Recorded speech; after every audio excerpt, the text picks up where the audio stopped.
Surprise! Drinking water the wrong way can harm your kidneys. Did you know that drinking water incorrectly can actually damage your kidneys? By incorrectly, we mean drinking either too much or too little, both of which can negatively impact kidney health. So, how much water should you really drink? Many people believe the old saying that you need 8 cups, about 2 liters, of water a day to stay hydrated. However, this is a common misconception. People often confuse water intake with fluid intake. Water intake refers to drinking plain water, while fluid intake includes all beverages and foods that contain water. Staying hydrated isn't just about drinking water, it's about your total fluid consumption. That's why the advice to drink 2 liters of water daily isn't accurate for everyone. In this video, we'll share important tips on how to monitor your water intake for optimal kidney health, including when to drink, how much to drink, and the safety levels of different types of water. In some cases, drinking plain water alone might not be enough.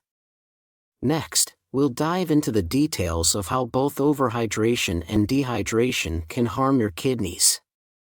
Drinking too much water. While experts are still studying the ideal daily water intake, drinking more than 1 liter, about 1 quart, per hour can put unnecessary stress on your kidneys. According to the Merck Manual, research suggests that consistently consuming over 23 liters, 24 quarts, of water within 24 hours can lead to dangerously high water levels in a healthy young adult. That said, your kidneys typically filter out excess water, so overhydration, also known as water toxicity or water intoxication, is rare in healthy individuals. However, some people are at higher risk, including endurance athletes, premature babies, and individuals with mental health conditions or pituitary disorders. Overhydration can also be a concern for those with kidney, liver, or heart disease, as these conditions impair the body's ability to regulate fluids properly. Other at-risk groups include people who participate in drinking challenges or consume large amounts of alcohol. Additionally, certain medications, such as diuretics, antidepressants, antipsychotics, and recreational drugs like MDMA, ecstasy, can lead to excessive water consumption. Drinking too much water too quickly can dilute sodium levels in the bloodstream. Normal sodium levels range between 135 and 145 milliequivalent/L. When sodium drops below 135 milliequivalent/L, it results in hyponatremia. Healthy kidneys can remove excess water at a rate of about 1 liter per hour. However, if water intake surpasses this rate, the kidneys can't keep up, disrupting sodium balance. This leads to water shifting into cells, which naturally contain more sodium, causing fluid retention and cell swelling. This swelling is particularly dangerous when it affects brain cells, a condition called cerebral edema. Symptoms of water intoxication include confusion, nausea, and vomiting. If left untreated, severe cases can lead to seizures, coma, or even death. Real-life cases of water intoxication during the 2002 Boston Marathon. Nearly 500 runners participated in a study on race-related hyponatremia. Over 60 marathoners were found to have low sodium levels due to overhydration. To prevent this, researchers recommended that long-distance runners calculate their individual water needs based on fluid loss from sweating and personal thirst cues. A 2021 BMJ Open study analyzed 590 cases of hyponatremia caused by excessive water consumption. The average patient consumed 8 liters of fluids per day, with severe cases resulting in seizures, coma, and even brain damage.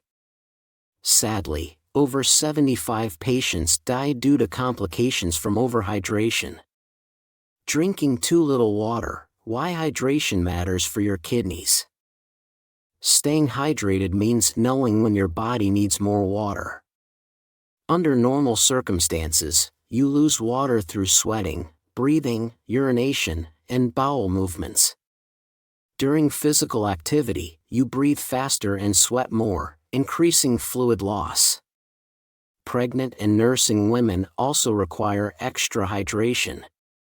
Other factors that increase water needs include hot weather, high altitudes, and illnesses that cause fever, vomiting, or diarrhea.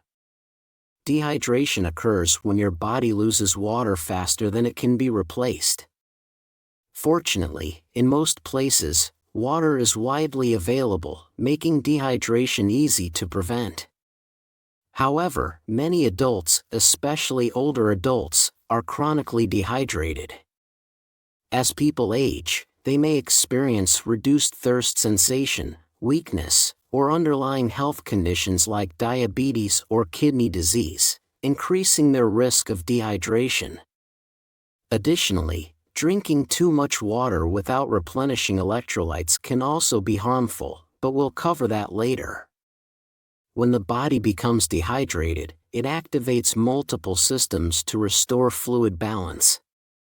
Special sensors in the brain, called osmoreceptors, detect changes in the blood's fluid and electrolyte levels. The hypothalamus then signals the pituitary gland to release antidiuretic hormone, ADH. ADH tells the kidneys to retain water instead of excreting it in urine. The kidneys also respond to dehydration by increasing blood pressure. When blood volume drops, they release renin, which triggers a hormone chain reaction. Renin converts angiotensin I into angiotensin II, which then signals the adrenal glands to release aldosterone.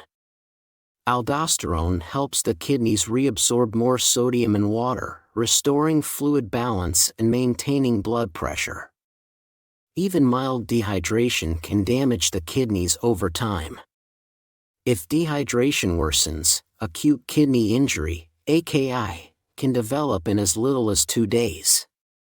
Insufficient fluid intake also increases the risk of urinary tract infections, UTIs, and kidney stones. When fluid levels drop too low, waste products may build up in the kidneys instead of being properly filtered out. Luckily, your hypothalamus also signals when you need to drink water. When blood volume gets too low, our brain triggers thirst, though by the time you feel thirsty, you're often already mildly dehydrated. That's why it's best to sip water throughout the day rather than wait until you're very thirsty. Older adults and those with brain injuries may have a diminished ability to sense thirst, so they should be especially mindful of their fluid intake. A 2021 study published in Clinical and Experimental Nephrology analyzed the water consumption of over 50,000 Koreans. Researchers found that increasing water intake was crucial for preventing kidney damage, particularly in older men.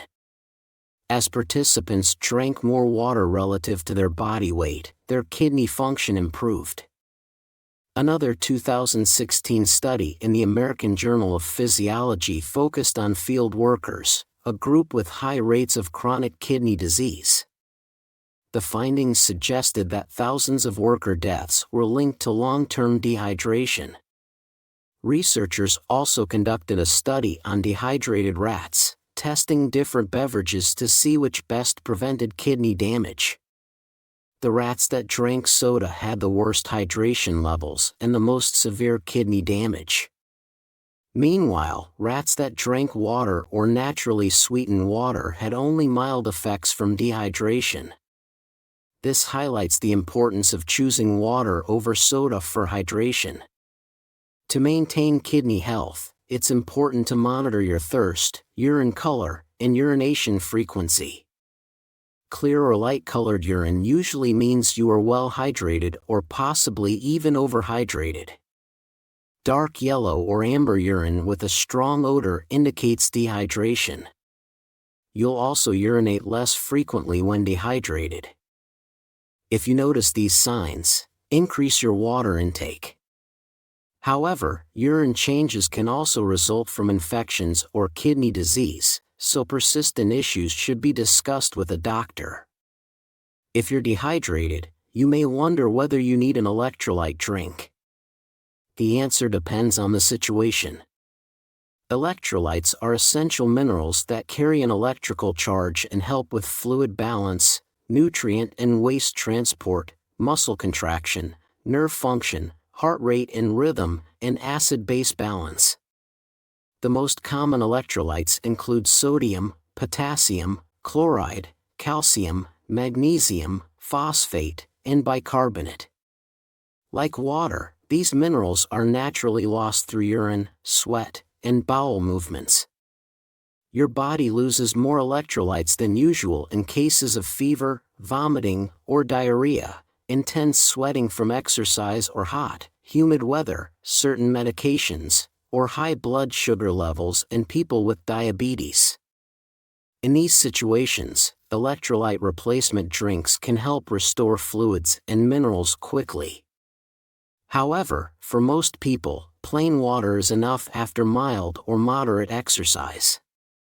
That said, electrolyte drinks can be beneficial if you exercise for over an hour with significant sweating or do vigorous exercise in extreme heat, even for less than an hour. Electrolyte drinks aren't necessary for daily hydration and can sometimes be harmful. They contain high amounts of sodium, potassium, magnesium, and chloride, which may raise blood pressure or disrupt electrolyte balance in people with kidney or heart conditions. Many also contain excessive sugar, artificial sweeteners, dyes, and preservatives, contributing to health issues like diabetes and obesity. It's best to drink water, but if you choose electrolyte drinks, check the ingredients carefully. Most foods naturally contain electrolytes, with the best sources coming from whole foods like citrus fruits, coconut water, leafy greens, fermented food brine, beans, seaweed, pumpkin seeds, and fatty fish. Several hydration myths persist. One common myth is that you must drink 8 glasses of water daily, but hydration needs vary based on individual factors. Another misconception is that drinking excessive water is always better, when in reality, too much water without proper electrolytes can be harmful. Many also believe that water is the only way to stay hydrated, but foods like fruits and vegetables contribute to hydration as well. Some assume that electrolyte drinks are always necessary during exercise, but for most people, water is sufficient unless sweating heavily for extended periods. Another myth is that caffeine and alcohol are completely dehydrating.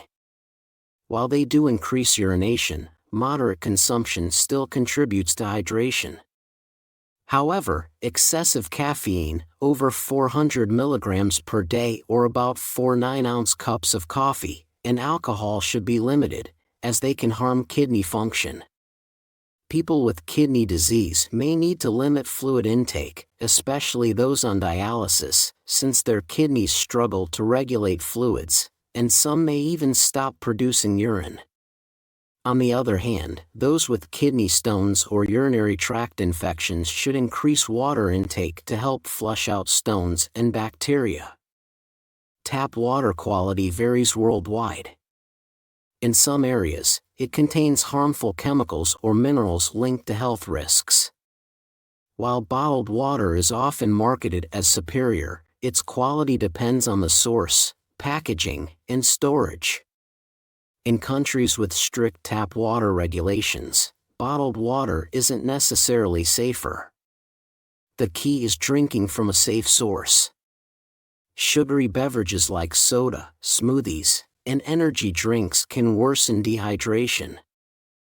High sugar intake triggers antidiuretic hormone, ADH, release, causing the kidneys to retain fluid and concentrate urine, increasing strain on the kidneys.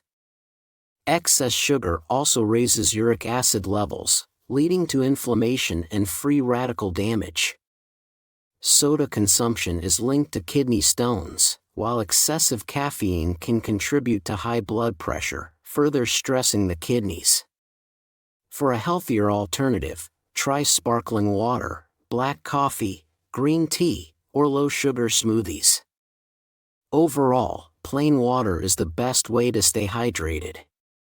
A 2021 review in the European Journal of Nutrition confirmed that water, without additives, remains the healthiest beverage.